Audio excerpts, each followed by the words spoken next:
It's happening now. Welcome to the Content Cube. I'm Brian Woods. I'm Jake Mosier. I'm Zack Lowenstein. And joining us today, John Messer. Hi. Kind of, what would you say your relation to this show is? Well, I'm the digital director at E23, so I get in trouble if the show does something bad. And we've never done that. I'm like the oversight, I guess. He's the dad of Content Cube. Our goal is to make your job as easy as possible. I'm more like the rich uncle you didn't know you had that like swooped in and paid for your entire college. So, thank you so much for joining us. This is an Endgame episode, as you can probably tell from the thumbnail, that I'm very proud of. But we'll be getting to that later. We're going to start off with some things that aren't Endgame first. But the majority of this will be Endgame, and then we'll do some spoiler-free takes, and then we'll go in hard on dive head first in the spoiler pool. Nuclear takes. Nuclear. Absolutely destructive. So I wanted to tell you guys something that happened to me like last week that confused me. This was like the biggest culture shock I've had. I was going to like a tutor, right? And I saw like these people with like t-shirts and stuff called like Meet Your Menu. And they had a cow there. I'm like, oh, this is like a anti-meat thing. That's cool. But no, it's like, no, they want me to like look at the cow and order a fucking hamburger right then and there. Oh. Like they wanted me to... I didn't see the cow, but I saw a sign for that. Yeah. My first reaction when I saw Meet Your Menu was like, I thought it was something like sexual. Yeah, no. I saw like Meet Your Menu. Yeah, it like... bugged me. Like, it's... I tend to avoid speaker circle. This was not... whenever I can. It's Lowry Mall, right? Yeah. Outside the library. Yeah, like I tend to avoid the mall as well. The Lowry Mall. Zack avoids all public spaces. The people in Lowry Mall have to get permission to be in Lowry Mall, as opposed to Speaker Circle. Yeah, like it was truly bizarre because like back home, this would never happen. Like back in California, it would never be like. Back in California, we like to pretend to be confused about where meat comes from. You know what I mean? But here they're like, they literally like, the setup was like the cows were looking at you as you ordered the food. Like it was a food truck. It seems like a really bad marketing strategy. Okay, so you guys think it's weird too? I think it's. Is there someone out there who thinks it's normal? Well, I was wondering if you guys are like, oh, this is normal. Like they want you to like feel the authenticity of the cow. You know what I mean? Yeah, no, we're right there with you. But they want like you could pet the cow. That's nice. That's fun. Eating the hamburger. You got to make them. You know, Brian. You got to make them feel safe. I kind of kill him, or else the fear seeps into the meat. Yeah, like it like that was like super bizarre to me because like I had never encountered. This was the biggest example of culture shock I have ever gotten in like the year and a half of being here. The 2 years of being here, really. Like it was the most insane thing I had seen. I can play devil's advocate on this for a sec about like I can kind of get what you're going for about like.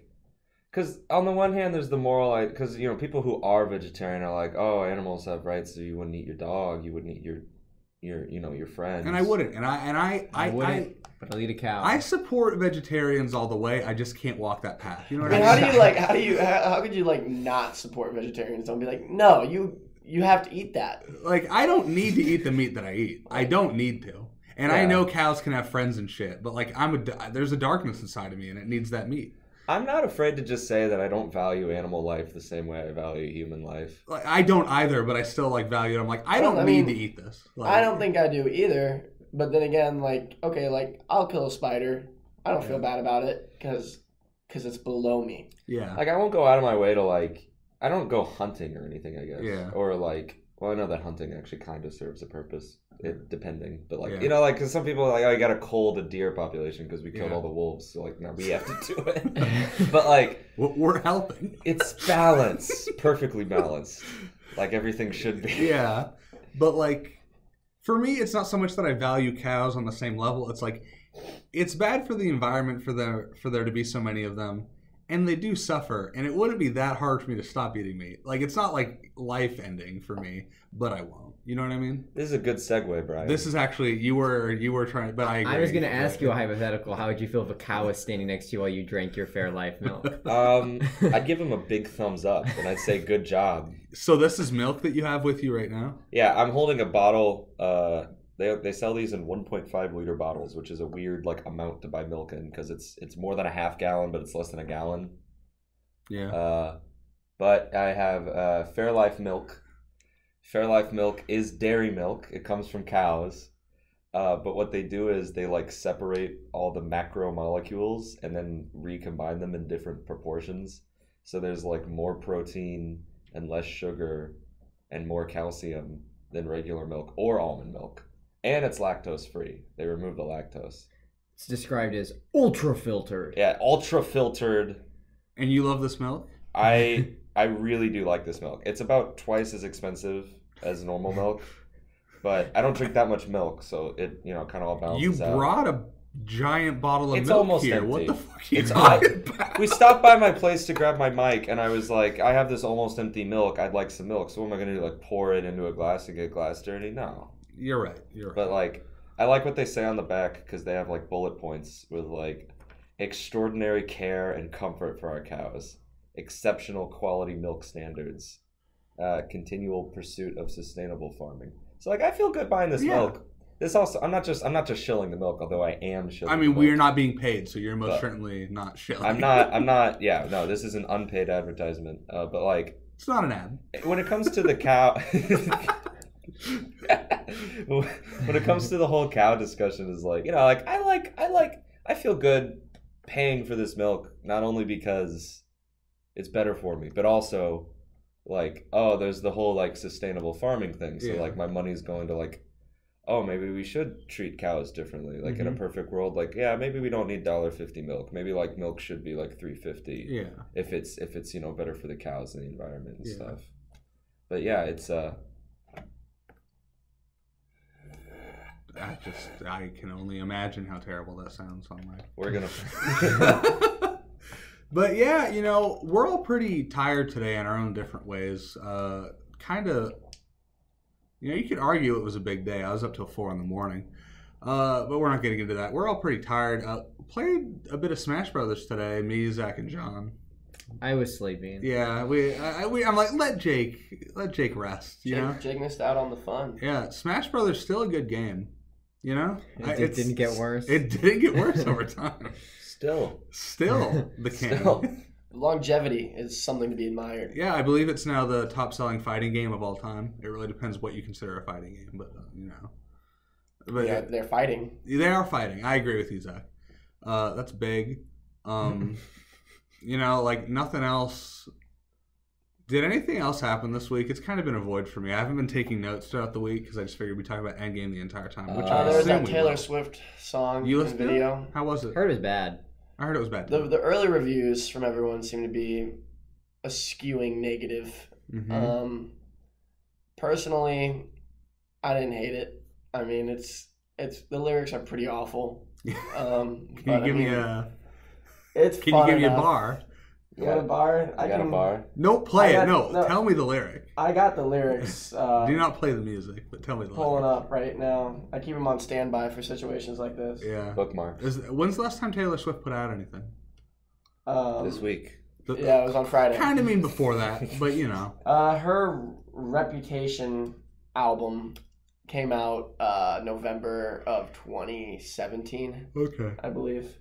The Dark Taylor Swift album. That was the new Taylor, because the old one is dead. Yeah. But it's very clear from the new video. The old Taylor's back. The old Taylor was not dead. She was playing possum. Was that a line? No. Old Taylor was playing possum. Would that be better or worse than the lyrics of this song?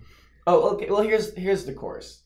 I promise that you'll never find another like me, ooh, ooh, ooh. I'm the only one of me. Baby, that's the fun of me. So, it's simple.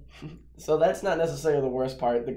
Where it really gets a little dicey is the bridge. Oof, and now, For your information, this is featuring Brendan Urie of Panic at the Disco. So they both sing these parts. So you get Taylor Swift announcing, "Hey kids, spelling is fun."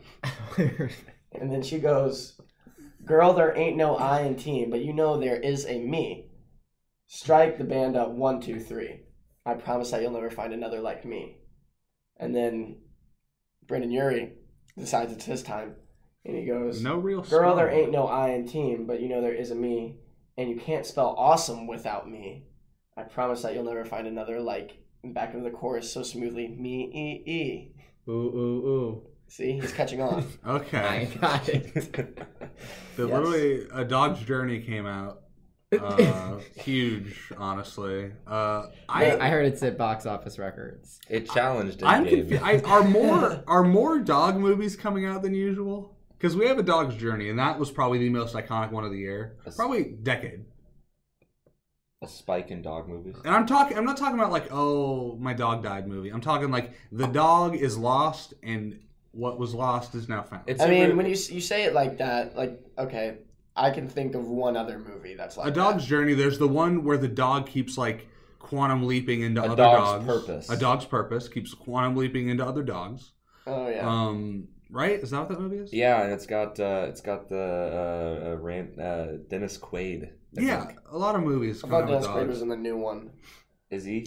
He plays the same role in every damn movie. Cinematic Except universe. isn't he also in this new movie coming out called The Intruder, where he's like Is doesn't that want to give Dennis up? Quaid? Isn't that him? You guys see that Gemini Man trailer? When I saw the trailer for... Bad. Wait, Oh, let's we're talking... talk- No, keep Wait. going. Keep No, going. we're gonna keep it on the Dennis Quaid. No, when I saw the trailer for The Intruder, this is a deep cut, is that when I saw the name of the movie, before I saw anything at all in the trailer, I thought that there's an old William Shatner movie Yeah. from the 60s, I think, where it's called The Intruder. That movie's called The Intruder. And William Shatner goes into like a small southern town and he plays like an extreme zealot racist.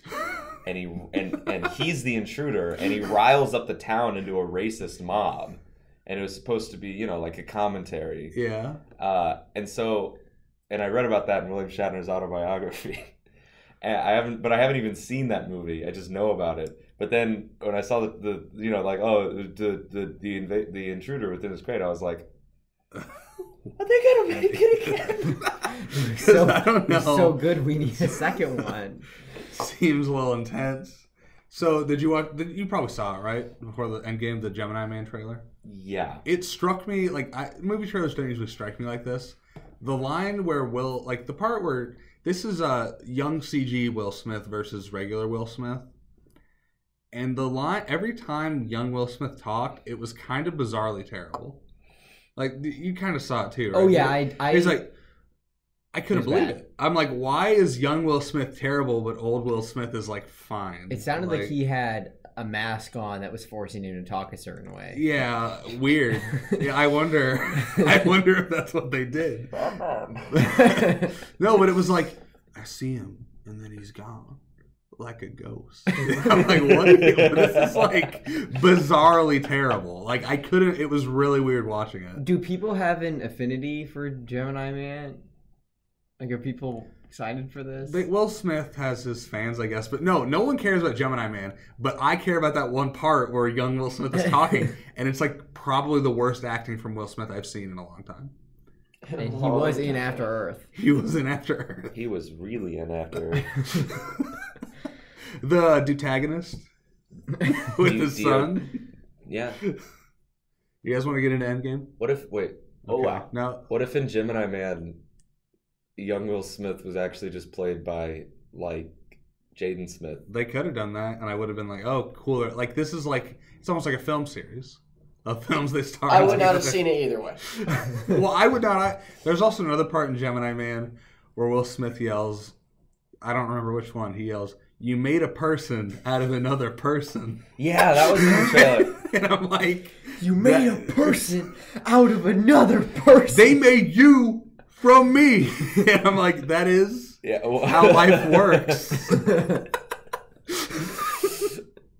But like they keep saying it in different ways. Like you made a person out of another person. They made you from me. Is it weird that I'm worried that it's not going to be bad enough? Like I'm worried that all the like so bad it's funny lines are just in the trailer, This is gonna be like 58 on Rotten Tomatoes, really. and then like the final movie's just no. going. No, is you're generous. right. No, I was thinking That is video very game generous score. of you. If this was a video game, it would get like a 6, but I do think it's going to get a like 30 on Rotten Tomatoes. That's all right. Yeah. Half of Will Smith's acting is It fine. seems like the type of movie, and now Who's this, directing I don't know what I'm basing this off of. It, It was just seems like like a the name. type It of was movie someone. that will make a lot of money overseas, specifically. in Was it China. Ang Lee? Yeah, Life of It's Pi Ang Guy. Lee. It is Ang Lee. It's Ang Lee making an action movie where Will Smith plays himself twice. Phenomenal.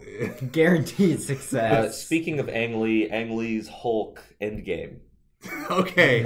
Okay. Spoiler-free takes. Now, some would say that Ang Lee's Hulk had to walk so that the Russo's Yes. brother. Guys, let's go.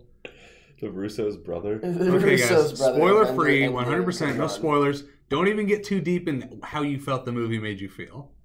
Just quick takes. So- Movie good, movie bad. Just say what's your. How do you guys feel about this film? Brian, start? movie good. Movie good. I also agree. Movie good. Movie really good. Yeah. What do you think, John?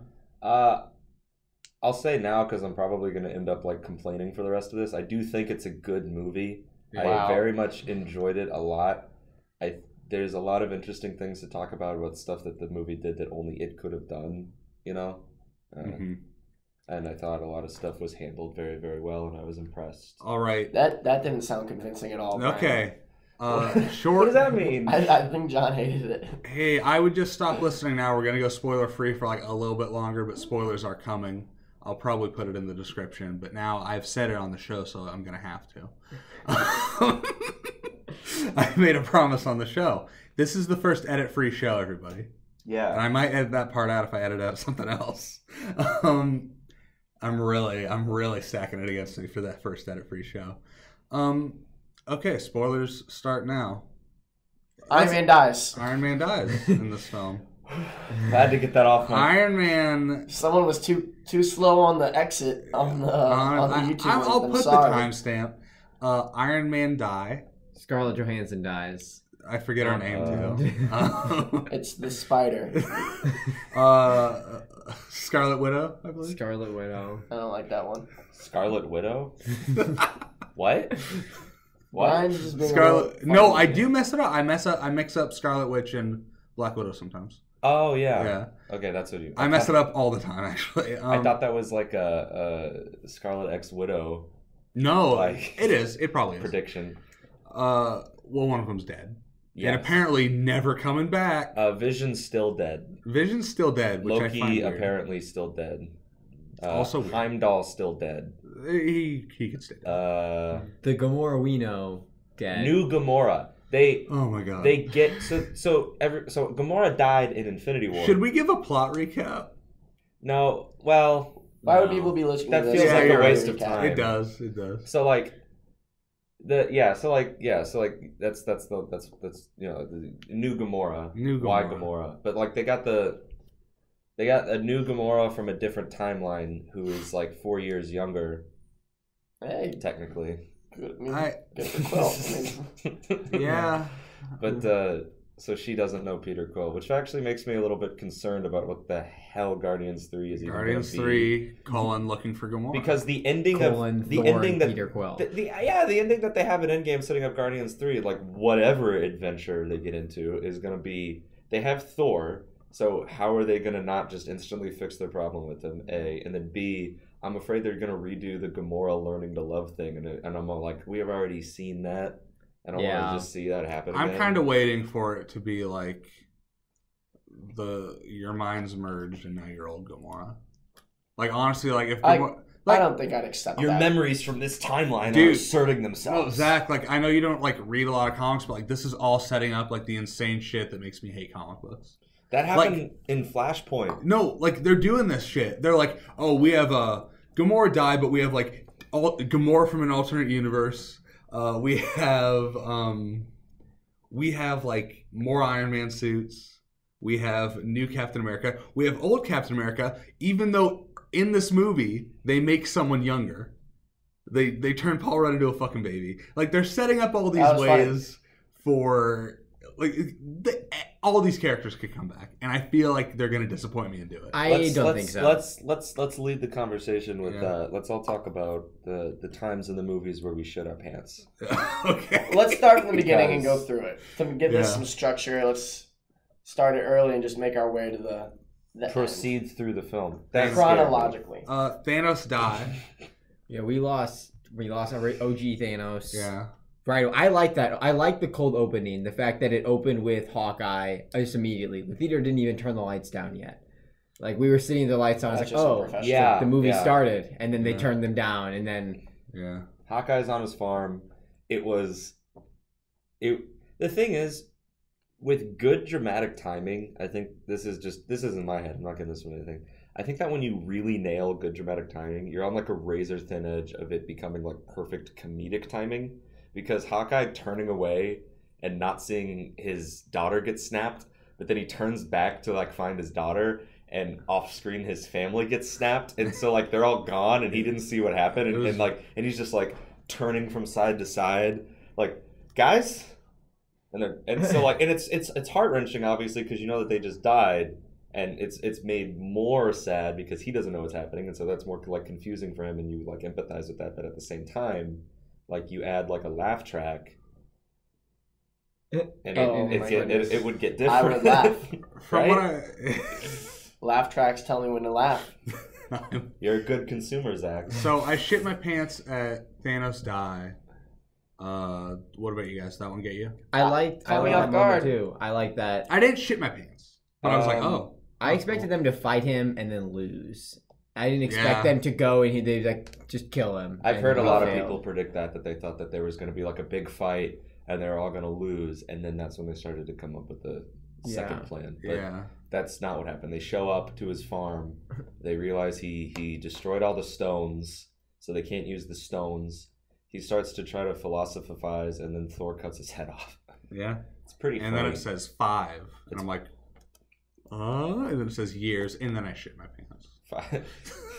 What if it said something else? I was like 5 months, but no, I knew it was gonna be years. Like 5 decades. When they said the 5, 5,000. They just keep adding zeros. 5 more stones. What? We got love, fire, water. Just get Earth, Wind, and Fire. Facts, feelings. They put 5 slides over Avengers 5 coming soon. It's a 30-minute movie. There's 2.5 hours of dead air. But 5 years later, that was wild. I felt Okay, here's where my first complaints come in. I feel like especially when I see a good movie, I almost feel the need to complain more. Yeah. Because its flaws are more glaring. Yeah. And the rest of it's so good. Yeah. So like, I guess that's the standing thing is like, I'm gonna complain a lot in the next like whatever, but anything I don't complain about, you can just assume that I think they did like 9 out of 10, right? Okay, yeah. So I felt that I haven't seen the movie Captain Marvel because the trailers looked boring. What people told me sounded boring, so I ended up never going. It's boring. I heard it was worse than Shazam. That's what everybody's been saying. Shazam is 5 times better than Captain Marvel. That's what literally everybody. We're all wrong sometimes. I don't know if Brie Larson can act. Apparently, she definitely can act. The Room. I don't know. Have you seen? Have you seen? Yeah. Room. No, not then the you do Room, know. Yes, Room. the one with know. Yeah. She's the bomb. See, the thing is, there's Room, and then there's Unicorn Store. So can she act? She directed that though. At least once. No, she didn't have She didn't have time. It doesn't make her look good. Did you see her in Kong Unicorns. Skull Island? Can't act in that. Was she? I don't think her and Tom she's that Hiddleston bad was in that. I forgot. I forgot that was her. That was like her first kind of like big movie after. Big thing. She's really funny in the 21 Jump Street. Yeah. Yeah. No, but anyway, yeah, her introduction in. I keep wanting to say Infinity War because it definitely the sequel feels more like an Infinity War because of the ending. I don't know why. Because there's an actual war at the ending Yeah. with like massive amounts of people. Yeah. As opposed to Infinity War, which kind of did, but whatever. But with Captain Marvel, with her introduction in Endgame, I felt it was really bizarre and jarring, not because of her, because I'm okay with like just introducing, especially at this point, just introducing a character and like, oh, she's got cosmic powers. It's the fact that all the other characters are like, oh, hi. Like, nobody even asked who she was. No. That happened in Captain Marvel. In like a end scene. Like at the end, so... Yes, no, here's what happened. At the end of Captain... That doesn't count. No, it does. You don't get to make that count. Yeah, why? But, but it was canon. You can set up her backstory. It happened. That's the first time these movies have truly... If that's true, that's the first time these movies have truly done that. Because they will... Even if they put relatively important information in an end credit scene, when that character does show up in a later movie, they give you at least the bare minimum of, like, what's exactly is going on. Even in Infinity War, they're like, I'm a wizard. Okay, cool, I got it. Like, yeah, they didn't actually do any of that with her, but yeah, it was not, like, her coming down with the spaceship was not the first time they met her. All of her lines... I could have used a line where they clarified that. I also didn't like any of her lines in the movie. It was, and her delivery 3 of them? I don't remember any of them. I didn't like any of her delivery in Captain Marvel, and she was the lead character. I went into this movie, I'm like, how are the Russo brothers going to write this movie with a character so powerful? And the answer was, have her not be in the movie. Thank God she wasn't in the movie very much. Like, it's weird. Thank goodness. It's weird, you know, I mean, who are we to complain about Captain Marvel? She doesn't want to hear our opinions. People who like pay the Captain Marvel. No, I liked Captain Marvel. Yeah. I think she was a little boring as a character overall, but I thought overall the movie was enjoyable. Yeah. Side note about Captain Marvel that I didn't think about, it like moved 2 spots up in the box office this weekend because I guess a bunch of people went and saw it before. Like, it was at number 4, and then last weekend it was at number 2 this weekend. Like, so Captain Marvel's a fine movie, but like, I don't know why it exists. It's not. I don't know why they did this now. I don't like that. Where does she get her powers in the comic books? Does anyone know? It's bequeathed by Marvel. I know that's the origin, but I don't know if they've changed it since then. I'm sure they have. I don't know. The thing is that, like, the fact that an engine exploded in her face and she didn't die and instead became more powerful than everyone else is very... Because I haven't seen the movie, but I know some details. I mean, this is like every superhero origin, really. I know, but like it's weird because at least Bruce Banner was a nuke, right? Yeah. The fact she was basically a cosmic nuke. Yeah. It wasn't even a nuke though, because the explosion wasn't even that big. A cosmic, very mini nuke. Also, the looked cool. The Tesseract was clearly shown to like just disintegrate everybody. Like, why didn't any of those like? Well, this was built into an engine. I don't know. She was doing weird physics stuff. I'm not going to ask questions about isn't it a works. light speed engine? Yeah, something like that. Light speed's not that fast at all. It's way slower than every other mode of travel they've shown. Let's move on from Captain Boring. Okay, we're not talking about Captain. A lot of hate on this table. A lot of negativity. A lot of negativity. We're not vibing. Positivity. I just wanted like an overall thing. I was about to talk about Shazam. I like that movie. I swear to God, if we talk about Shazam at all, like, I'm cutting it. I appreciated that the focus on like the core cast, and it's really the core cast plus Ant-Man. It's everyone who was in the original movies and Ant-Man. Like he was and Nebula. And Nebula, yeah. But like Nebula was great. Yeah, I enjoyed her a lot. I shouldn't care, and the audience shouldn't care about Nebula as she hasn't. I mean, she was kind of prominent in Guardians 2. But besides that, she hasn't really been that big of a character. And Ant-Man, honestly, I shouldn't like as much as I do. And that's what I like. The whole movie made me care for a bunch of characters I really shouldn't care about all that much. Yeah, you didn't care for Ant-Man? No, I do. Why do you say you shouldn't care about? Because like I mean, and now it doesn't seem weird, or now it does seem weird. Now it does seem weird to say that, but like as a person who likes comic books but doesn't like pay attention all that much, like Ant-Man shouldn't be like a fan favorite. He's Ant-Man. Like that's not. It's not a popular. In the comics, he made Ultron. In the movies, he didn't. I'm just saying. Wouldn't it be like Hank Pym though, like the older? Yeah, but he was still Ant-Man. But like examples, like at the end when all the characters are coming back, like I shouldn't be super excited to see the Wasp and Ant-Man together. Like that shouldn't get me to cheer, but it did. I like the Wasp. I do too. I've always liked her appearances in the cartoons. I think in Teen Titans there was the teenage version of her that was called like Bumblebee. It was like the DC rip-off version. I like that concept of like tiny flies, stingy blasts. Quick. What did you guys get spoiled on before the movie? Nothing. Nothing. I had nothing. I kind of went into it figuring that Tony Stark was going to die. I got spoiled on Professor Hulk existing, and I'm surprised this didn't click for you, Zach, but I was at lunch with Zack and another friend of his, and he was saying, like, yo, can I spoil something in Endgame? And Zach's like, no. And I'm like, no. And he's like, the person that would care isn't here. And I'm like, okay, I don't know what that means. But then, like, 15 minutes later, Zack is like, yeah, my other friend, he said he will not see another Marvel movie if Tony Stark dies in this film. And I'm like, wait, Zack? And he's like, what? And I'm like, I will not connect the dots. Yeah. I think I knew all along. I was wondering, I'm like, okay, clearly I didn't Zack want to is... speak it into existence. Yeah, I'm like, clearly Zack is trying to, like, subdue some stuff here in his mind. It could have been Iron Man or Thanos, because he's also been, that same friend has been posting hashtag Team Thanos on his social media posts for a year now. I was surprised that Iron Man ended up being the one after he had a kid. I thought, because Marvel usually doesn't pull punches, I feel like, oh, he's a kid now, he's safe. Oh, I predicted Iron Man was going to die the specific way he died even before Infinity War even came out. I thought it would happen in Infinity War. I thought that Tony Stark's going to die doing a counter snap or whatever. Or everyone's going to die and get snapped, and then Tony Stark's going to be the only one left, and he's going to fix everything with the stones, and he'll die. Instead of Avengers Endgame, just make it Iron Man 4. I just always thought that's exactly what was going to happen. So I'm a genius and a soothsayer. Congratulations, you're a prophet. Did you guys, like... It's a Thanos line, just so anyone got it. Wait, what? Never mind. I was like, that's what Doctor Strange says to Thanos, my bad. Yeah. So, shitting pants moments. I'm a survivor. The 5... Okay, quick aside. This is probably like the first negative thing I'll say about the movie, and it's mostly a joke. Before this movie came out, Joe Russo is like, this is going to be the first gay moment in the MCU. And I was like, wow. And Mr. Kevin Feige is like, yeah, guys, like, we're going to have like gay characters from now on, and some you've already seen. The Feigster. So everyone's like, okay, like Captain Marvel or someone is gay in this movie. But no, it's Joe Russo himself. I must have missed this. No, just that end credit scene of Thanos going, like, if you want something done right. No, at the support group.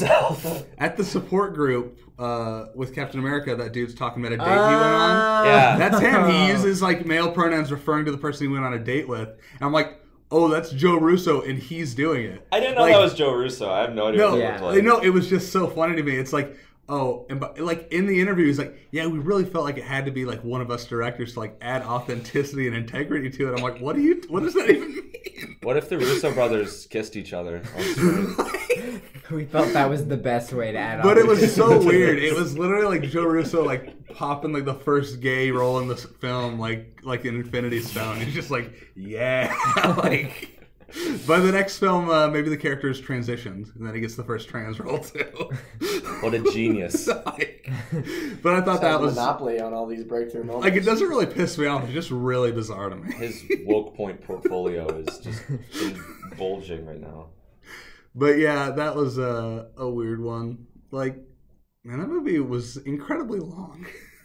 It didn't feel that long to me, I'll be honest. Oh, it really I didn't feel it. Did any of you need to pee? No. Oh, yeah. No. I didn't go, but I didn't need to. I needed to. I didn't need to. I had a big popcorn and exactly the quantity of water to keep from dying from eating the big popcorn.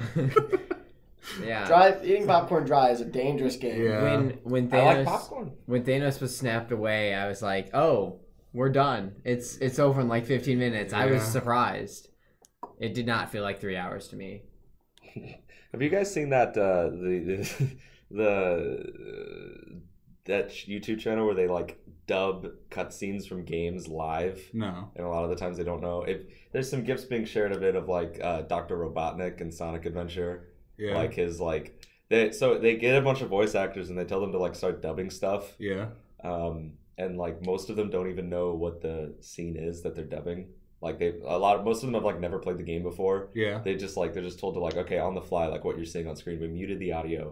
And there's one of them where like when they were doing the Sonic Adventure 2, I'm going somewhere with this. When they were doing I have faith. So when they were doing Sonic Adventure 2, there's like a scene where like Dr. Robotnik's in like a big computer room And the voice actor for him was really given like 110%, and also knew nothing at all about Sonic. Yeah. So they're in a big computer room, and Shadow's like, "I deleted your Twitter, Eggman. It's over." And then he starts going, and then the camera zooms out, and there's like a million like hologram screens, and he's like, "I have 72 alternative accounts." I remember. Yeah, I've seen that. I was almost imagining that was gonna. It made me laugh in my head watching the movie because I saw Thanos, like, all his stuff was disintegrating. He's the last one left. He starts to sit down, and like in the movie he disintegrates, but I imagine him getting it back up in like the I have 72 alternative accounts. Well, really, what the Avengers will return in Endgame 2. Like, what I've learned about this movie is so that excited and mad at the same time. Is that Thanos does. Everyone has infinity accounts because I guess there's infinite timelines now. Yes. Well, that's always been a...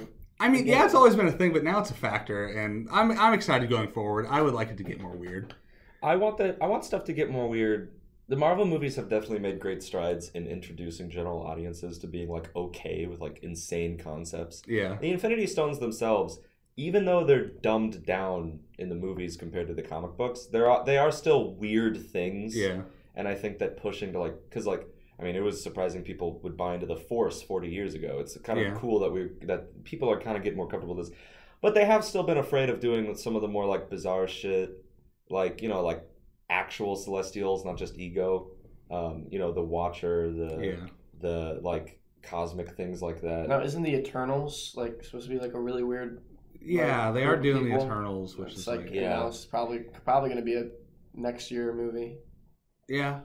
Is that a movie or a TV show? I don't know. That's going to be a movie. Okay. It's probably going to be like the July 2020 movie. Yeah. They got lined up. I mean, even making the stones destructible was like a big deal. I mean, they were, yeah. Like, that, did you guys expect it to have time travel like that? Yeah. Okay. A lot of people talking to me are like, oh my, I was kind of mad that they did time travel. I'm like, what movie did you think you were going to see? No. Okay, so this actually blew me away because I fully expected them to just make it so the last 5 minutes of Infinity War never happened. Yeah. I thought that was the end goal, but they didn't. And they still did time travel. It was the way weird. They did it surprised me, but time travel was expected. I don't know who I was talking to at E23 before, but someone had said, or I had built off of what they had said, saying, like, we're going back to the old movies. Okay, yeah, I was there when that person said that. I don't remember who. I'm pretty sure they just saw a leak and tried to pass it off as their own prediction. Because honestly, I don't know why you would...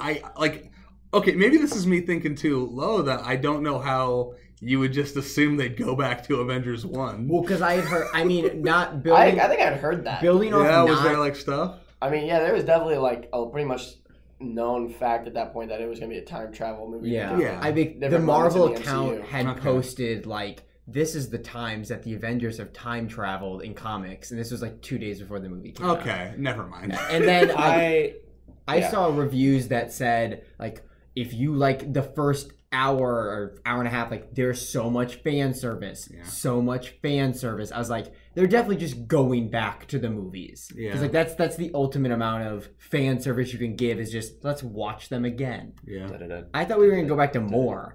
I was shocked it was Avengers, Thor 2, and a very small part of Guardians 1. Yeah.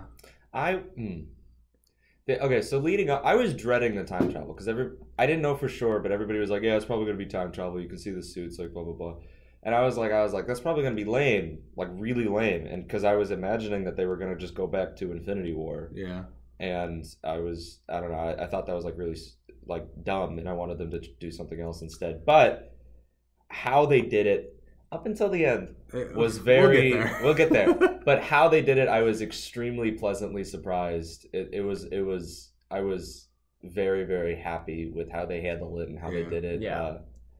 I don't think fan service is universally bad. It needs to be handled correctly, and everything felt very...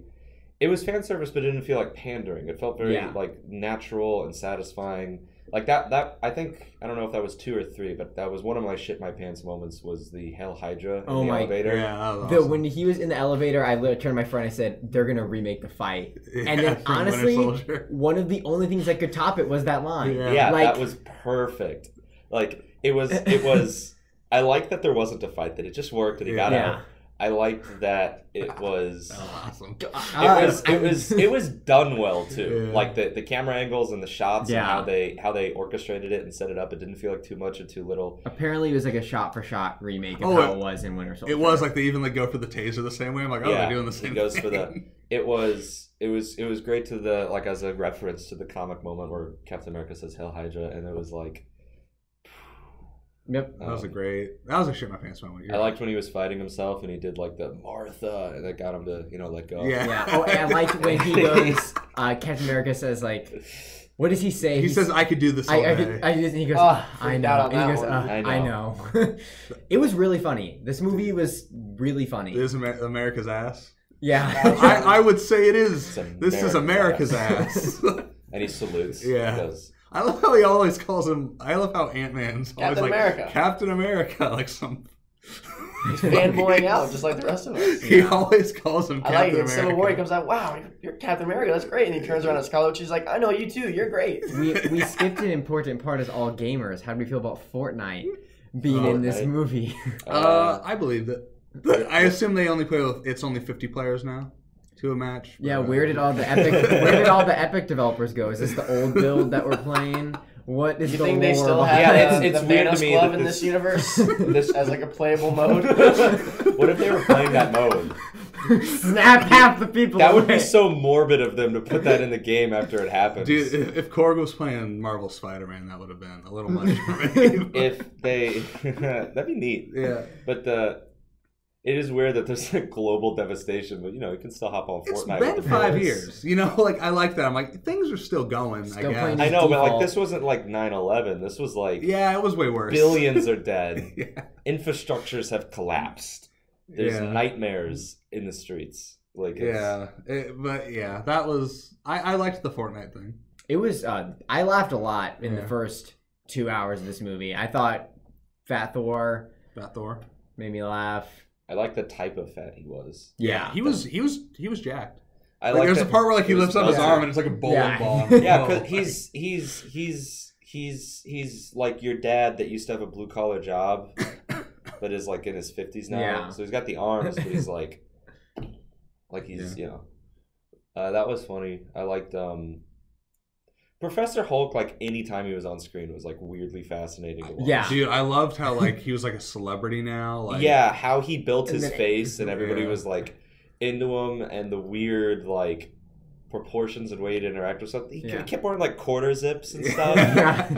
It was amazing. The 2 tacos when Ant-Man loses his taco. he brings him a taco. Yeah. There's a very like, it's hard to describe, but there's something incredibly, I can't explain why or how, but there's something very, very engaging whenever he was on screen. It just made me go like, he's like a big teddy bear. Yeah, it was very weird energy. I thought that part at the table was really funny when they come to take a picture and he's like, "I'm Ant-Man, take a picture with me." And, the scene is really long. And he's like, "No, don't know. You just go. Just take the phone. Take the damn phone." Yeah.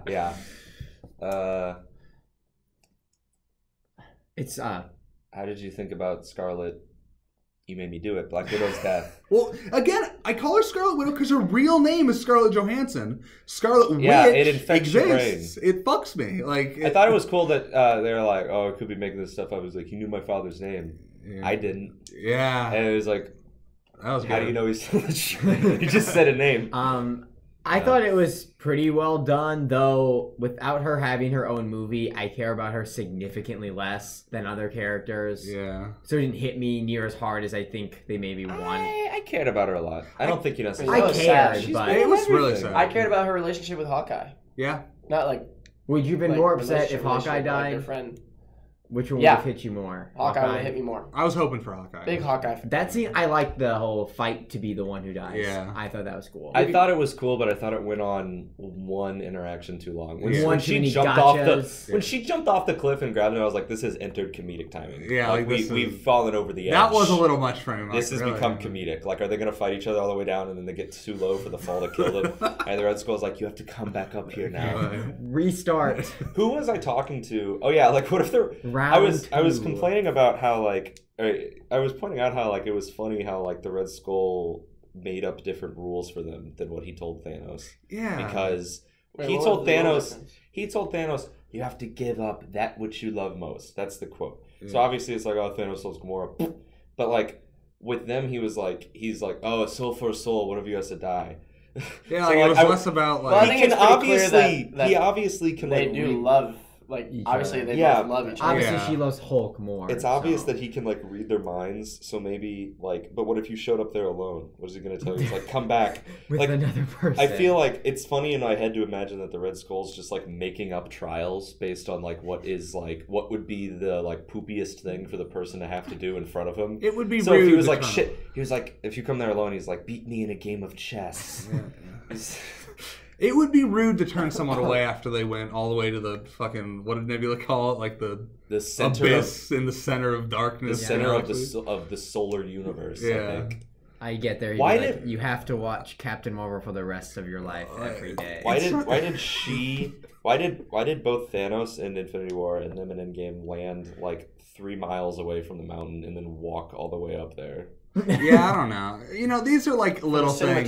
Yeah, for that picture of the mountain. These are little nitpicks that do not.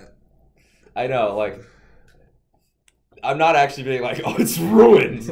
I'm just saying, like, it's funny to me that like he changed the phrasing and the rules so that it would fit this situation a little bit better, and I could tell that was a filmmaking decision and less of like an in-universe character decision. Yeah. Like, that movie was fucking batshit. Like, after I saw the movie and I was free from, like, the shackles of spoilers, right?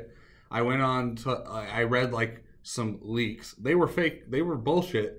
But someone laid out, like, a whole, like, their own plot of the movie, like, pitching it as real. I believed it more than what I saw. like Endgame was fucking weird as shit, dude. Like, that's crazy. I think that the biggest thing I still take away from this movie is that they somehow fucking pulled this off. Yeah. I don't know how it's possible. For like Star Wars can't do it over 2 movies.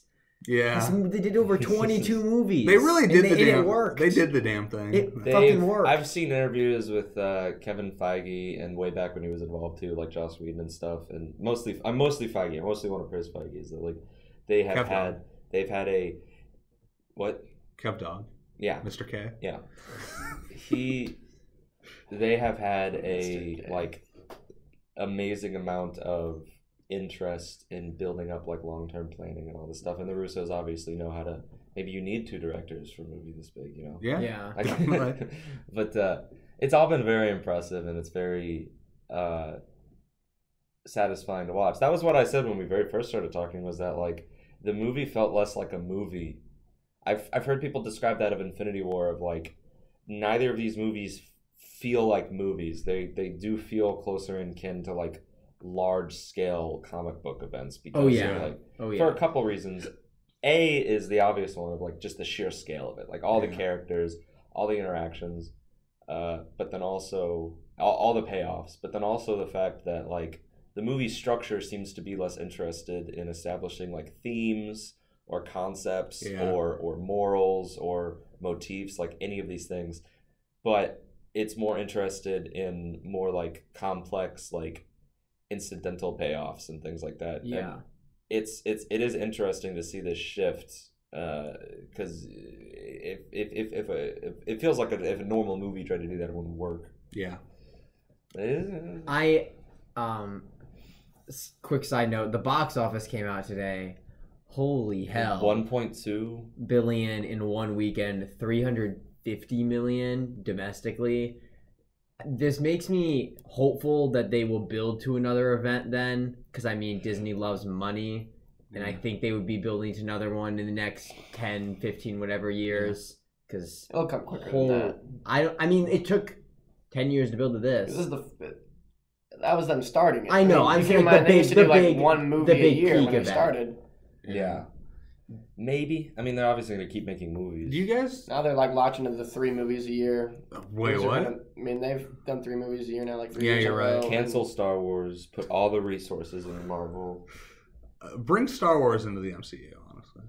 Just do it. I mean, you could argue it takes place in the same universe. It is a long time ago in a galaxy really far away. Just really far. Unrelated to really the movie itself, this was probably the best movie theater experience I'll ever have. I've never been to a movie with a crowd this interactive. It was like when Thor gets the hammer, which by the way was pretty cool. From there, it was 20 minutes of like nonstop cheering and clapping. It felt like that was very, very fun. I've had a lot of great movie theater experiences, and this was definitely like up there with like the energy level, the reactions. Like the dude next to me kept standing up to clap. My friend next to me stood up when Thor got the hammer, like shaking at the chair. I wasn't having those reactions. Oh, I had quite a few. I don't have that much emotional investment in the MCU. Like I skipped Ant-Man and the Wasp and a bunch of other movies, but like even I was definitely feeling the room, feeling the energy, feeling the movie. You don't care about Ant-Man. I saw the first. Yeah, it was good, but I have had the more interactive than this movie. The most interactive crowd I've ever had was the 2 Dragon Ball movies I've seen in theaters. Yeah, that was. I remember because I see Battle of Gods and then more recently Broly. Every single time anyone got hit by a punch in that movie, at least 2 or 3 people in the crowd would go. like half that crowd. I was waiting in line and talking to people, and a bunch of people were there because like there'd be like a group of 4 guys, and one of them was a big Dragon Ball fan, and the other ones were just there to have a good time, and they were like asking questions like, "So who's Vegeta?" And like, but even they sit down, they watch it, and they're just like, yeah. And when it was like the your turn Frieza moment. They fly off and Broly starts like beating on Frieza for like 5 minutes straight, or I think an hour in movie time. That movie has a 40-minute fight scene. People in the crowd were just like, "Yo, you got stepped on, bitch!" Like everybody was like throwing popcorn at the screen and being like, "Yeah." It was like people watching a real life fight in real life and like reacting to it on screen. And like nobody cared, and that made the movie better. That everybody was like constantly talking like that for that movie. Yeah, but when Mr. Steve got the hammer, like when I saw it start to like levitate, like I couldn't stop smiling. Like my face was like stuck. That whole 20 minutes, that score that goes along with when they all come out of the portals. Yeah, and then that on your left line. I was that got Avengers. Pause 15 seconds. Assemble. You know what it was in the theater? It was literally me like looking at like the guys on my left and my right, like he's gonna say it. I wish he said it differently. Yeah, he said it a little weird because he goes Avengers and then the pause and he goes assemble. Like it was really quiet. I wanted him to roar. I wanted him to roar and charge. Like Ron Burgundy and Anchorman, like news team. I wanted him to honestly. Assemble. I wanted him to have that energy from the end of Infinity War where he's holding the glove and he screams and it's like a silent scream. Like an angry, we're ready to I wanted him to do that. But no, it was assemble. When I saw the hammer, I just like how they're all Avengers. Like they're all there. Like people who had nothing to do with. Where's the United States military? Fucking useless in both of these movies. Useless. Snap away. Especially in Infinity War. Okay, there's a lot more red tape with the government than you can be like, they're in Wakanda. Like, no, we have. Okay, first of all, I feel like actual alien invasion. Like we had a pretty fast response to 9/11 in real life. Actual alien invasion. I think we could scramble a few jets. There's like aircraft carriers in the Red Sea right now. That's pretty close to Wakanda. Like it's just all these things. And then in this movie with Infinity War, this is post snap. Both those movies are post New York. Both these movies are post like 15 different alien invasions. Like they gotta have like their finger itching to like fire 18 nukes, launch like 1,000 jet planes, like 10 million drones, like. And pushing the scale of that final fight in Endgame to like bonkers levels of like F-25. That would have been the weirdest twist, is if the U.S. military. Dude, one of those B2. Fortunate Son starts playing, and like a B-2 Spirit bomber just starts carpet bombing. That's how they. Yeah, like that would annihilate his goons are susceptible to normal bombs. Dude, like that would have been bizarre. So just carpet bombing them would work. Dude, like when he was like rain fire, and I'm like, you blindsided them with missiles like 5 minutes ago, and like no one died. Why don't you just? Yeah, why did you stop at all? Yeah, were you afraid you were gonna break the unbreakable stones? That when like honestly, like a fear that happened when the hammer started floating. Thanos was gonna get it. It's like, and Joe Russo was gonna look at both sides are wrong. I'm like, no, like enlightened centrism, like he floats out of the screen. The film freeze frames with the hammer in Thanos' hand, and the Russo brothers both walk in the screens from opposite direction and stand in front of it and go, morality is gray. And then they kiss. And then like the circle black thing where it like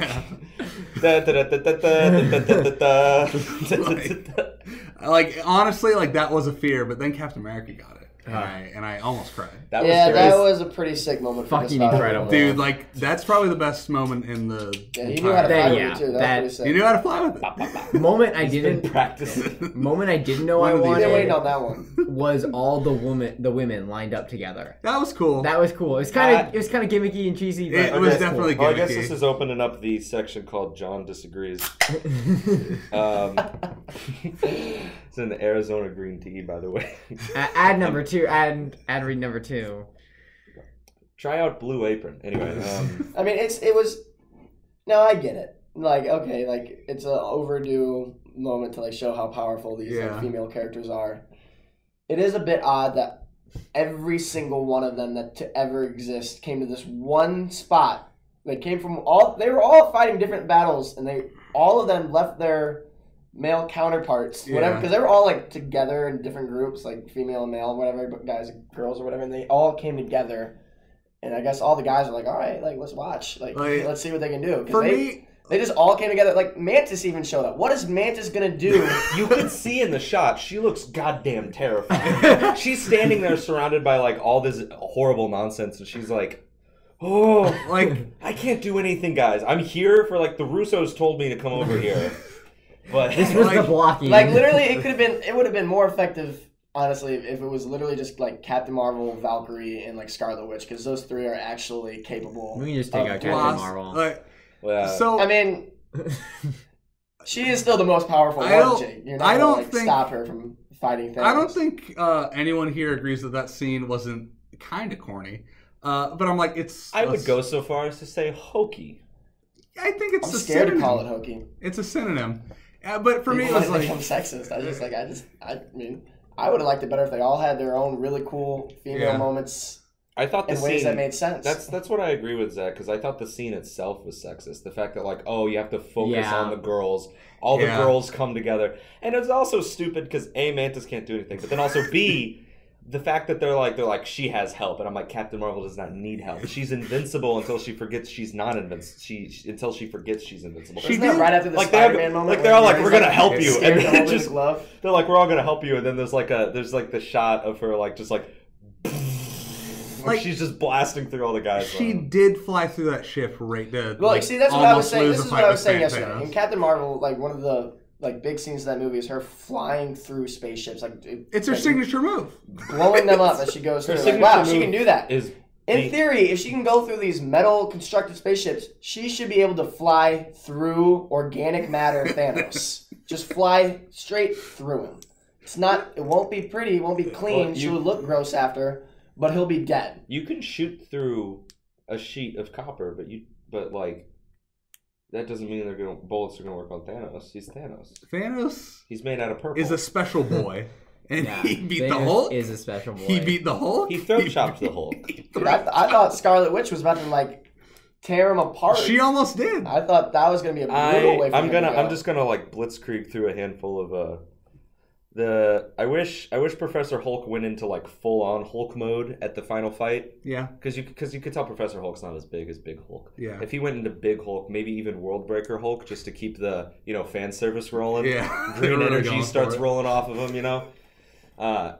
There was that. I already talked about the girl moment. Speaking of the girl moment, it's weird because both this and Infinity War had a girl moment. The one in Infinity War was even worse though because they got a girl to fight. Yeah, all the girls teamed up to fight a girl. I hate that shit in anime. Like I hate that shit here. It's terrible. Like so weird and like it's like I can see the good intentions, but I think it's ultimately still like, oh cool, you're drawing attention to the fact like we were all comfortable. Like you kind of achieved equality regardless, but then you draw attention to it more, and it's like, but like.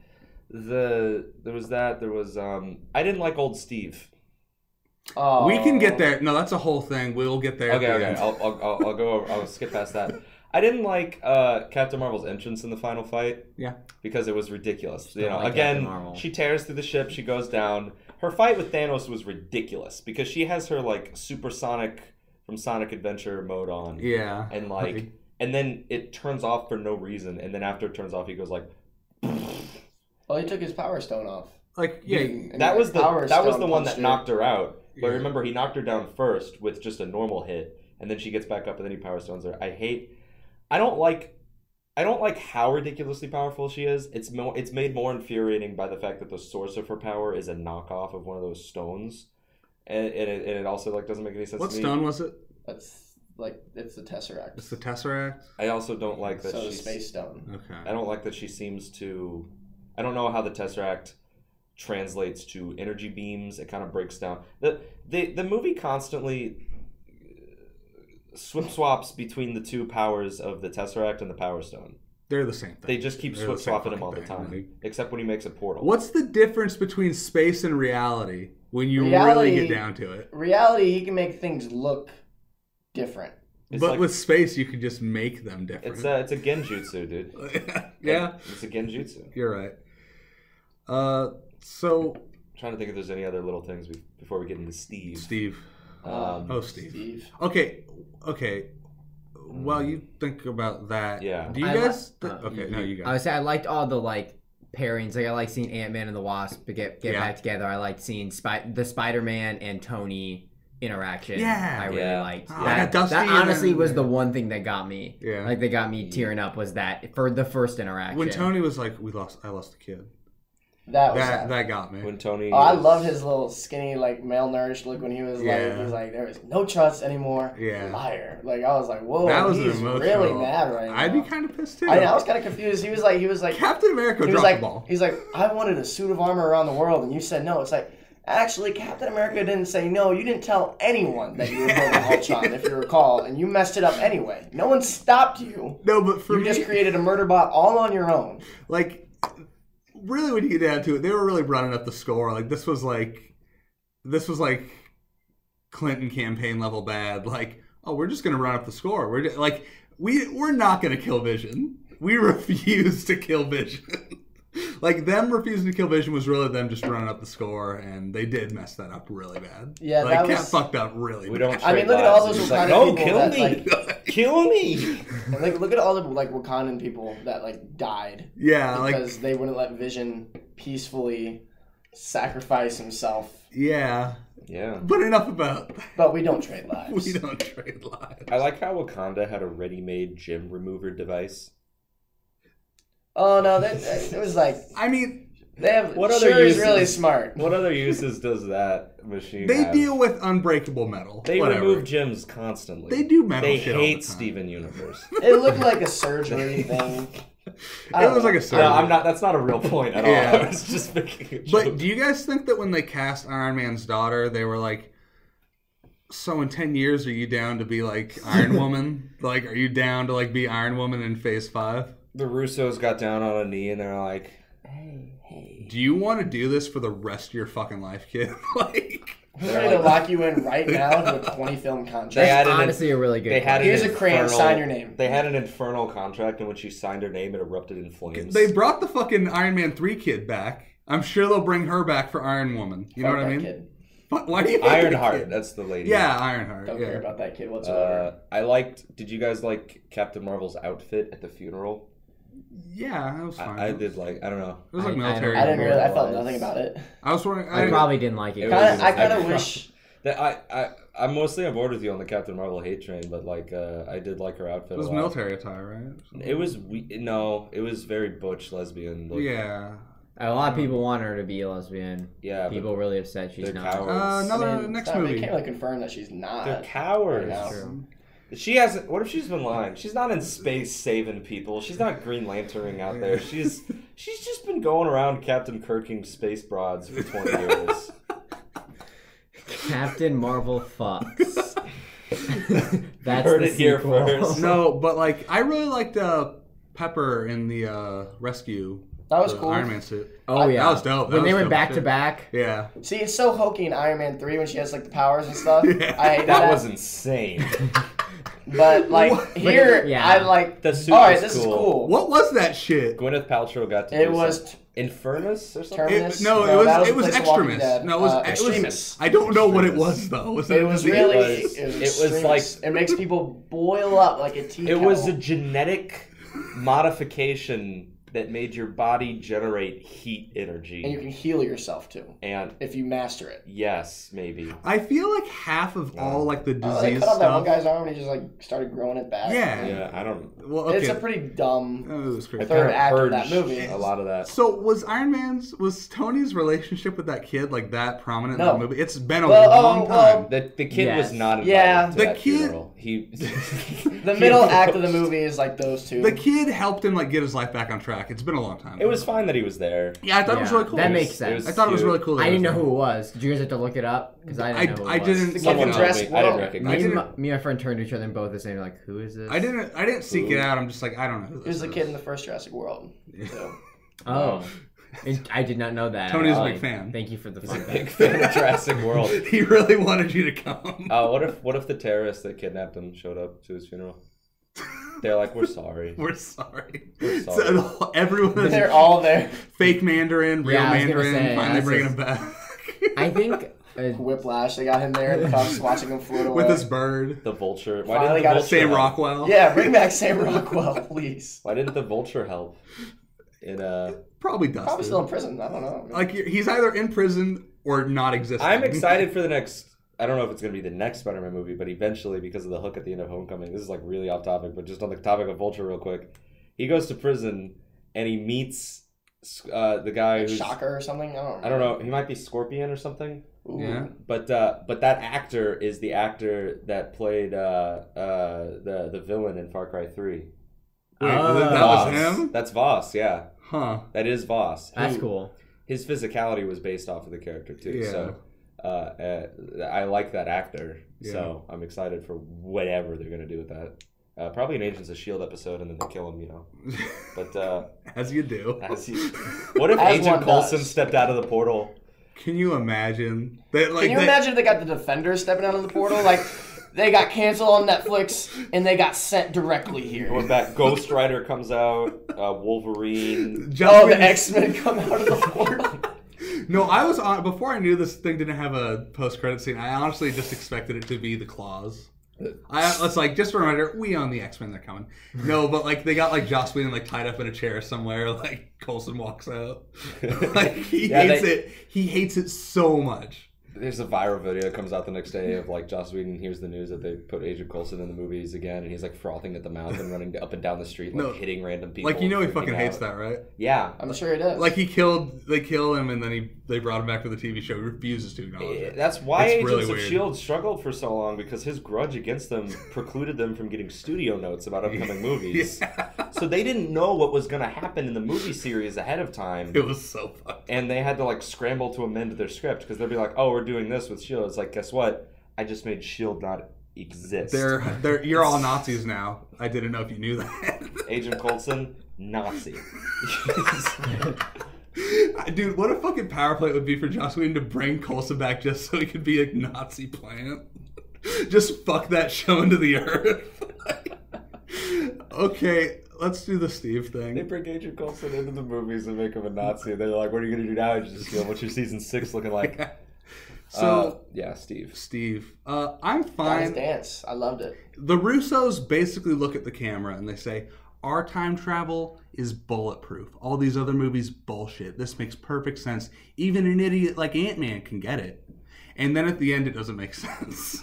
They come up with a single rule. It's the DBZ rule, and in my opinion, it's the best rule you can do for nothing. Time I was gonna say they use the best possible. It's the best possible rule. You can do anything you want. If you travel through time at all, They say that like the act of time traveling makes you enter another timeline.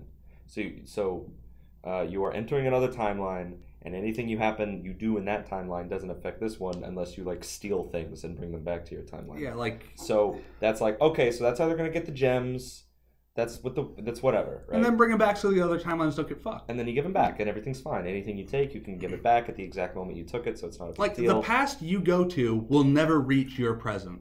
Yeah, is basically what they're saying. Like if you go to the past, it will never reach where you are now. But Steve does the damn thing. Steve lives out his life in their timeline via time travel back to 1945, and then he's an old man on the bench. Like, it doesn't hurt the movie for me, like, at all, really. Like, not that much, but I'm just, like, confused. Because I'm like, am I missing something? It's really lame, honestly. Like, I'm fine. I'm, like, totally fine with Steve getting old and dying. You know what I mean? Like, live your life, I guess. Instead of, like... If he just appeared on the platform as an old man. Yeah. And they'd be like, wait, did we do something wrong? He's like, no. Yeah, like... I went to another timeline. I banged Peggy in that timeline. For like 70 years. I came back here just to tell you guys I'm leaving again I'm going back to that timeline. And also, here's the shield. Here's the shield. You're Captain America now. He looks at Falcon and Bucky, he goes, eeny, meeny, miny, mo, puts a tiger by the toe, you. And then he leaves. Yeah. Like... It doesn't bother me. Am I missing something? And for a second there, I mean, to be honest, it was a cute little ending with him and like Peggy dancing. I did like that. For a second there, like Captain America standing there with his shield and a hammer on a time travel thing. I'm like, can't wait for Captain America 4. He's got a hammer now and everything. I was like, wow, I thought he was done. Captain America Crusader through time. No, like when they were like, where is he? They accidentally get sent back to dinosaur times. He's got to defend himself with a shield and a hammer.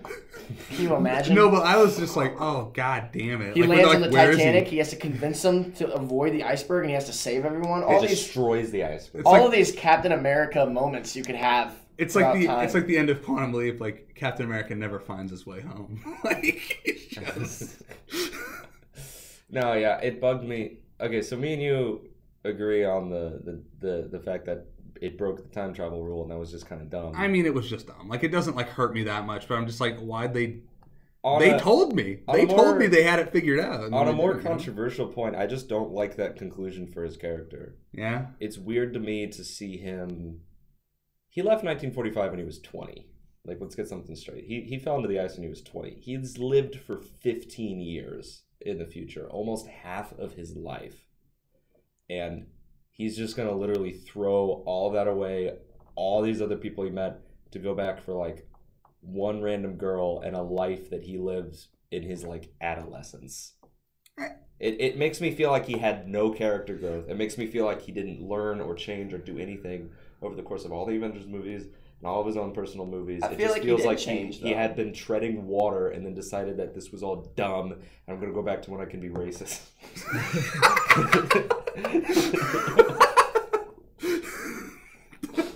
I don't think I think I be the first one to I'm not gonna do a Steve bit. I don't think I dislike the ending, but I get where you're coming from. But what would you have proposed would have been a better ending for him? Because otherwise he still exists in the universe. So like I don't know how else you get rid of him because he's done. They could have killed him, I guess. But they could have killed him. That's like the only thing I can think of. Killing him would have been okay. I also think that you could have. What if he just got on the pad and he time traveled and never came back, and nobody knows? We just. And then you just go back and see that he's just kind of left it to the imagination. No, dude. If they like, or even weirder, just the shield comes back. No, that would have been like terrifying. Just like to Falcon Heart. It's, I genuinely thought they were going in that direction. With a note like, "We have your captain. Come and find him," or something. Yeah. Red Skull comes back with the shield and a gun, and he's like, "Ah!" Finally, we have him. Hyphen OS Obadiah's thing.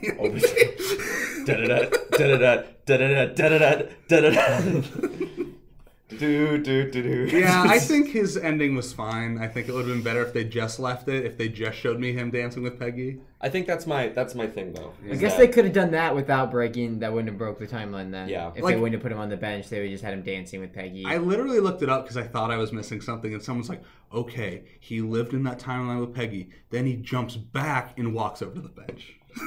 Like he would have returned to the platform. Yeah, I'm like, no, that doesn't work either. You always return to the platform. But yeah, it's like a relatively minor thing. Everyone knows that. You always have to enter the platform. Didn't you take algebra? Yeah. Only to make conversation. Really?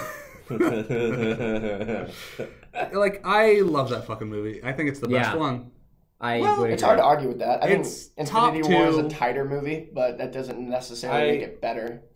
It's in my top 3, but it probably keeps from being the top 1 because, like I described earlier, and this just comes down to like personal, like what I like to pull from a story or film, like any story, not just a movie, but like the fact that it does lack any and all themes and messages and motives. It was pure energy. Would you not keeps it from being number one. The theme is fan service. It fantastically nails so much stuff, but the lack of that means like my number one's still probably like Iron Man or something. Would you not say family is a theme? No, that's not a theme. That's a word. That's one word. Okay. I felt like a theme is a declaration. It's a statement that like a theme is a full sentence. That's the rule with theme. A theme our family is a full sentence. Family can be a motif, but it's also very shallow. Like for me, I'm not saying it's a deep thing, but like even the family thing was like some of them are. There's like 50 characters. Captain America went fuck my family and went to go bang Peggy. He did leave. That is true. He said, "I have hated your company for 15 years. Yeah. I have hated all of you. I've tolerated your presence." Like that. He knew Peggy for like 3 years. It's like he's known all these people for like 10 times the amount of time he's known Peggy, and that I don't know. That's the thing. That's why it keeps bothering me, because it's like, why even show him learning at all if he's just going to regress to that? Yeah, I mean, is it really regression though? Because he had been talking about like in movies like Winter Soldier and Civil War, if he even wants to keep fighting anymore, he's just like kind of wants to be done with it. Like when you think about that's retiring. I'm not saying like you can do that in the present timeline and keep all your friends. He knew Peggy for 3 years in the past, and then he kept seeing her on her deathbed in the present. So Peggy's like a big constant in his life in some form. She died in Civil War. It was really sad. Yeah, he was crying and everything. Peggy. He cried. Yeah, he was crying at her funeral. Yeah, yeah, he was, like carrying her coffin. With tears he was interacting with Peggy up until Civil War. Did he single-handedly carry the coffin? That would. He's got it on his shoulder like Arnold Schwarzenegger. Would have been pretty epic. With the log. Would have been pretty epic. No, saddest moments. Definitely. I was pretty sad when like Peter Quill realized that Gamora was not the Gamora that remembered him. Oh yeah, that was pretty sad. Yeah. And I think Tony's death was done very, very well. I like that was obviously sad. Well, that goes without saying. When she was like, died, "We'll be okay." Yeah, they killed him off in a good way. His burden was over. Him saying "I am Iron Man" in the symmetry probably was the coolest thing I've ever seen on a movie. Yeah, that was. I am Iron Man. Oh my goodness. Was who is I was sitting next to Sam Kingma, and he was like, "Man, I can't wait. In like 15 years, when we tell my kids about this, how like I was at the premiere, and I'm like, well, did you listen to your parents talk about like Gone with the Wind or whatever? Like nobody cares what their parents start talking about. When I was a kid, this was the big movie, and they're gonna like skateboard away on their hoverboard and be like, whatever, and like their phones in their hand. I'm gonna go look for food, Dad. Opens up the vault. I don't know. I get what Sam King was saying. Like my dad definitely, like Star Wars wise, like talked about those experiences and showing those movies to us when we were young. Okay, my parents didn't. My dad liked Jaws and stuff. I eat that shit up. Yeah, you're right. It's because their era is cooler than the Gone with the Wind era. My grandpa was talking about seeing Gone with the Wind. I feel like I don't care. Go read your books, old man. But if my dad's talking to me about like E.T. and Star Wars and Jaws and any other Spielberg movie, I'll sit there and be like, oh, that's kind of cool. Neat. Yeah. Neato. This is my last big complaint.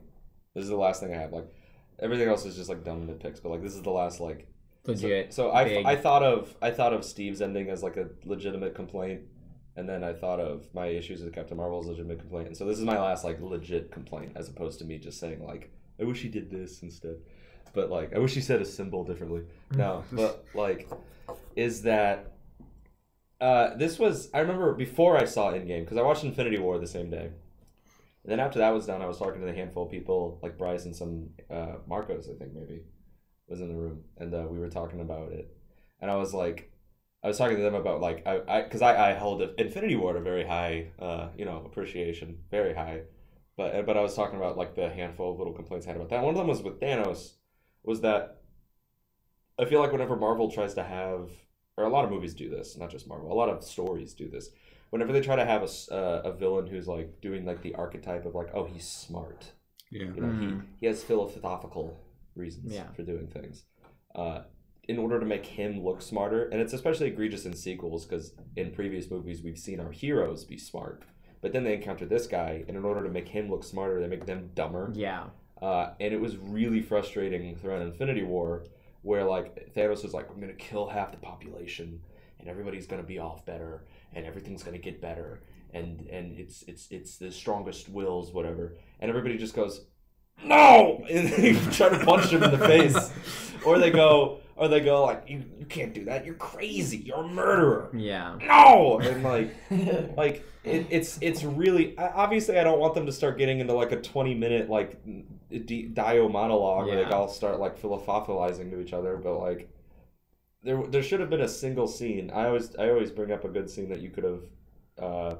This could either have been Doctor Strange talking to him or Gamora in the throne room, where one of those characters just starts to actually like say one of a few things. They either say, "Oh, your plan's not gonna work," because it won't. Like the real life mathematics have been worked out on that. Like the idea of a purge for population control has been thought out in like the study of economics and math for like almost 100 years. A lot of big fans of it throughout history. A lot of it. It's a mathematical quandary. Yeah, like people wonder. You wonder. Some like, people were sold on the idea for a while, but it's like pretty much every single model says like it actually probably won't help anything, and actually doing it makes the population bounce back faster than before. Yeah.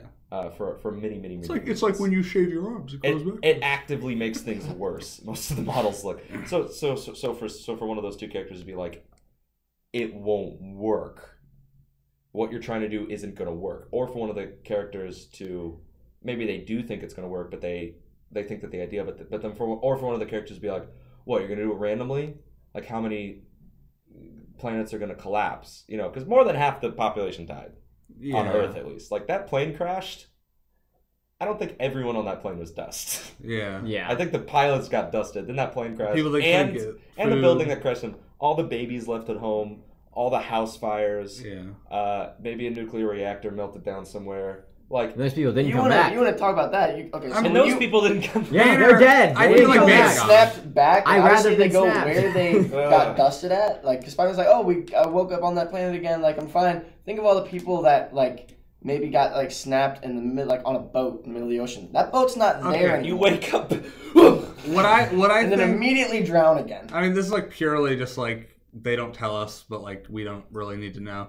I feel like Banner probably put some more thought into that one. He's a smart guy. He actively tried to bring back Black Widow when he did that, so I'm sure he thought out other stuff. I'm sure it doesn't bother me at all. I'm assuming he, like, it makes it seem like you can just do anything you want with the one snap you have, because you really only get one if you're not.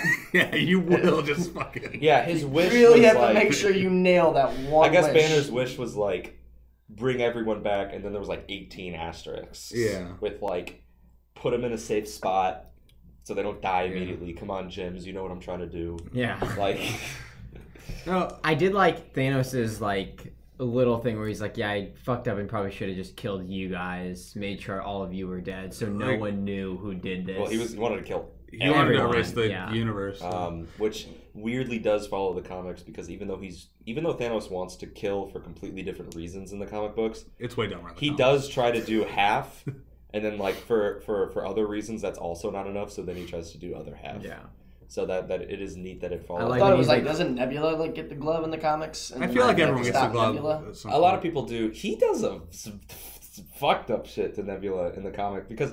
Okay, in the comic, Thanos wants to impress this is one of the things that Marvel's been afraid of doing, is anything for good reason. No, not just the thing with Thanos, but even having the character exist, like Lady Death. Yeah. So there's an incarnation of Death who is a woman, and he's got a big boner for her. So he wants to impress her. He has all this philosophy about like, oh, life is suffering. You're just born to suffer and then die. If there was no life in the universe, there'd be no pain in the universe, and everything would be, pleasant and still and So he wants to impress her, so he kills like half the universe as like a declaration of like, look at the futility of life.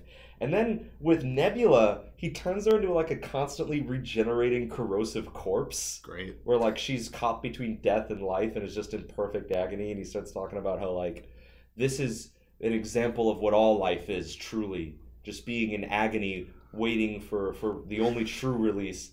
And Lady Death is like, so then he's like, well, I guess I gotta kill everyone. But back to your point about like how like you're saying like, oh, like they made the characters dumber so Thanos would seem smarter. You're giving the Russos too much credit because they're the dumb ones. No, There's a part in this movie where Captain America's like, oh, there's less boats in the harbor. I saw a whale today. Life, like, the universe is technically off better according to the Russos. That's exactly. It did work. That's exactly what defines the whole thing as a flaw, is that the Russos do seem dumb. Like, they genuinely think that would work. It's a very basic component, and this goes into the lack of themes too. That it's a very basic component of storytelling that the antagonist disagrees with the protagonist. Yeah. They think that what the protagonist wants should not happen, and the protagonist vice versa. That does not seem to be the case at all in Infinity War or Endgame. Most of the Avengers don't even disagree that it'll work. They just think he shouldn't do it because it's morally wrong to do it. Yeah. But they're all just like, oh, it'll work, but you shouldn't do it. And then they try to fight him. And I just wanted at least one, and that would have been a great character moment for Thanos, because like here, like just imagine this, like whether it's more Doctor Strange, somebody be like, oh, it won't work, or like either saying it won't work or to say like, why don't you do something else? I think that's an interesting thing to propose to Thanos, to be like, why don't you just make more food with the glove? You have infinite power, right? Or even do something more snide. You really could have done anything else. Or make something more snide, like, oh, you're afraid of overpopulation, lower birth rates with the glove or something, right? Like, why don't you do any of these things, Thanos, instead of the dumb thing? And then you could have this great moment, because in my head, imagine like, okay, Thanos has been around for thousands of years. Maybe his race doesn't age, or maybe he's done shenanigans to himself. It doesn't matter. So he's been manually culling planets for thousands of years, at least hundreds of years for sure, but maybe thousands of years. So he's been doing it. It's like over time of doing the same thing over and over again, building up his organization, getting his goons, and like he's become self-obsessed. Even though his reason for culling the planets was to save them, he's become weirdly obsessed with the act itself. He's become interested in he thinks that not only his goal, but exactly how he's achieving his goal is like the morally right, righteous path. Yeah. And I think that is kind of in the movie, so it's not just all in my head. But then for somebody to come up and challenge him and to point out like all that stuff, I imagine he'd been doing the culling thing for way longer than he even knew about the stones. Mm-hmm. And then over time, after 1,000 years, he learned about the stones, and he's like, oh, I could do it with the stones. And it was like a very long-term plan. It took a long time to even locate them, get them, worry about the glove, get the glove. So he's been doing that for like a long, long, long time. So when somebody approaches him and they try to like breach through that like, mental thing he's built in his head, and they try to say like, why don't you do something else? Then he can be like, no, there is no other way. And you can show that obsession and like deepen his character more, and like show like that's why he's the Mad Titan, is that he's obsessed with what he's doing. And even though he talks about why, it's not even like his focus anymore. He's like everything else. He's everything but fine dining and breathing has left his brain. He has his reasoning, but they're all rehearsed lines. He doesn't think anymore. He wants the glove to do the thing. That is his only purpose in life, and he won't change from that track no matter what. And that would have been really great to have, but it wasn't in Infinity War. And I was talking to people, and they're like, well, they might give Thanos more characterization. Like, no, he gets way dumber in Endgame. He goes full on, like, megalomaniacal. I'm going to kill everyone. I'm going to enjoy doing it. I hate all. He starts going on, like, Alex Jones rants. Yeah. He's like, oh, you guys are goblins. And, like, and then he dies. And he's fun. I liked his fight scene. I liked his spinny Darth Maul sword. I liked his... Is that new? Yeah. Maybe? I don't remember that from Is that new, Thanos? It's new in the movies, at least. Yeah. I liked his whole Ganon physique, the way he fights. He's very jacked. And it was fun, but it was also disappointing because I was like, even if they did do stuff in Endgame, it doesn't retroactively fix Infinity War. Yeah. That's how I feel about sequels. But now both of those movies have just sealed the fate of, like, they didn't do anything with them, and they didn't do that, and it bugs me. So, closing thoughts on Endgame. We still got to do suggestions and stuff, but we're wrapping it up. It's a special big episode. Special big movie. So, final thoughts on Endgame, Zack? I doubt there will ever be any other movie in the history of like my life that is like such a big, satisfying end to such a big series. Yeah. Yeah. So I mean, just gonna try and not take it for granted what we were given, and just kind of realize that will likely, even with Marvel, likely never happen again. Yeah. To that scale and to that one of a lifetime success. thing that's gonna happen. Yeah. I don't see anyone attempting something like this again. I think Marvel will, but I don't think it will be as good. And I think people will attempt it. I don't think it'll be any good. I mean, you still have some great. I mean, Marvel still has the ability to introduce some great characters and stuff. And honestly, objectively, they're getting better overall. Yeah. I mean, you have some early on great ones like Iron Man and Winter Soldier, but consistently the reactions to movies are getting overall consistently better as they've gone on. I do think they're getting less interesting as they go on, though, but they're definitely better. Well, that goes back to why like this and Infinity War will probably always be my top two, is that they feel like they have actual stakes. Yeah. Which is my issue with every other movie is they try to act like something can happen, but we all know nothing will. No character will die that matters. Nothing will happen, which is why like the big events are the movies that stick with me. You know what does have stakes? Not Captain Marvel. Okay. I had steaks. I had one last night. Yeah, you did. Oh, I thought you were going to do the steak thing last night.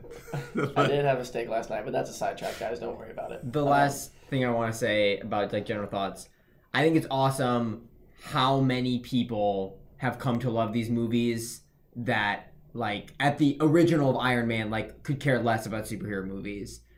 Like how many people are now invested in this universe and cried and cared about these characters, I think is really cool. Yeah, like when this movie ended, I'm like, oh, that cements it. I'm going to watch all these with my girlfriend.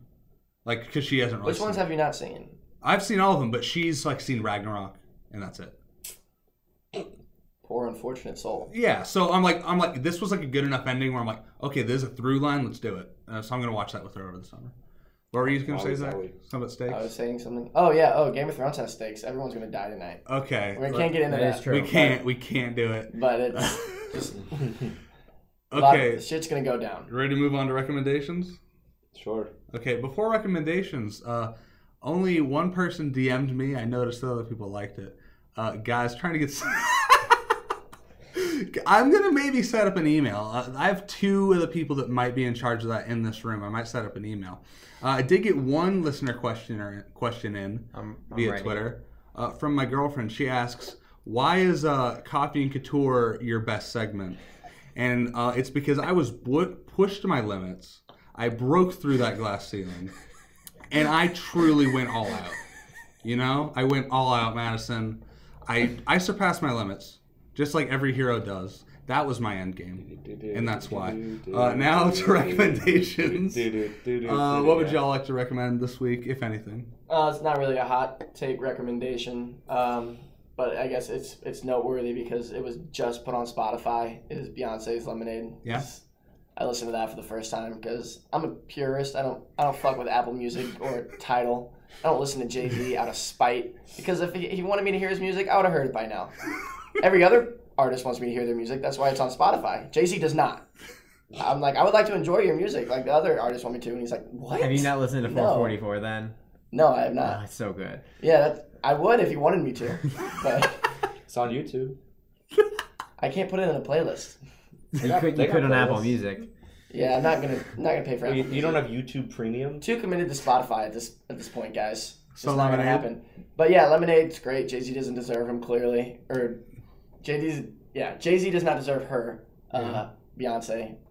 So that album was pretty great. Yeah.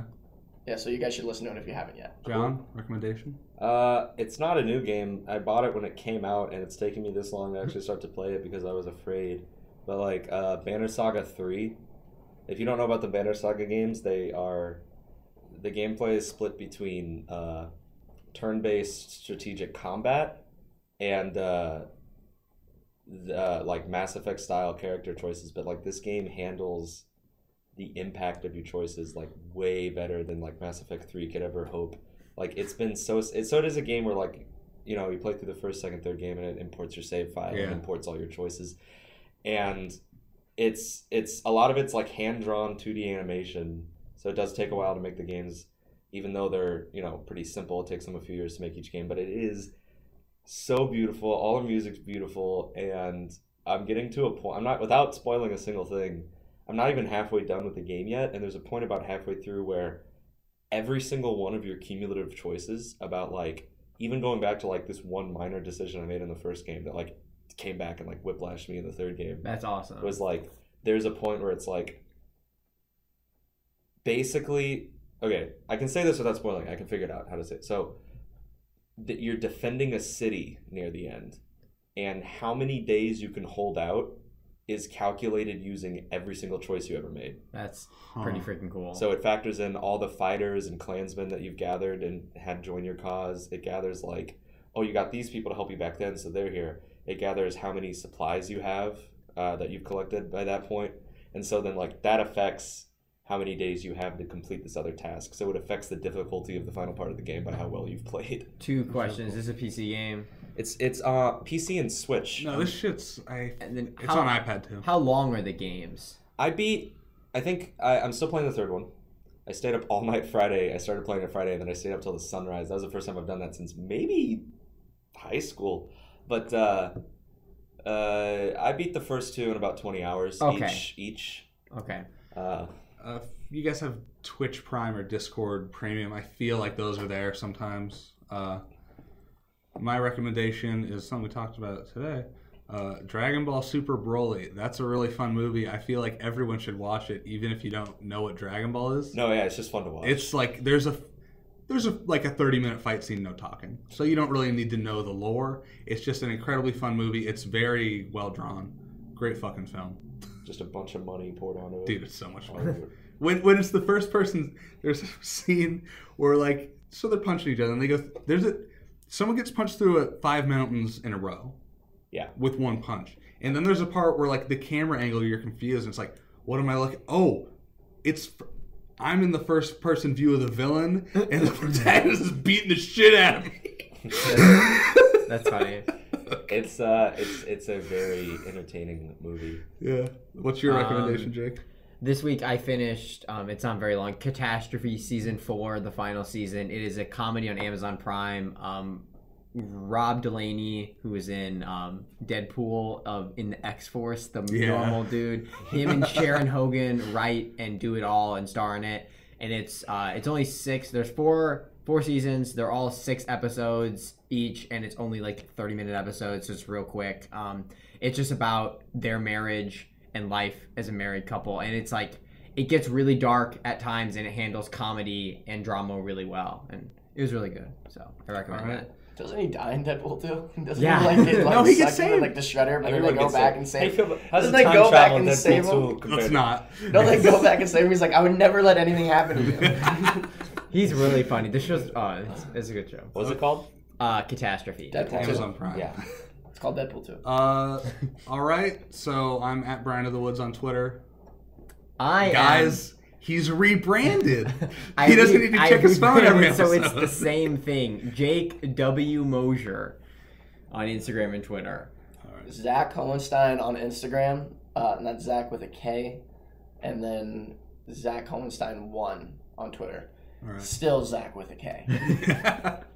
I'm at Dachshund_facts. Dachshund like the dog, and so that's my handle, and then the username is usually something, a variation of Goob or Goobly or Gooblin.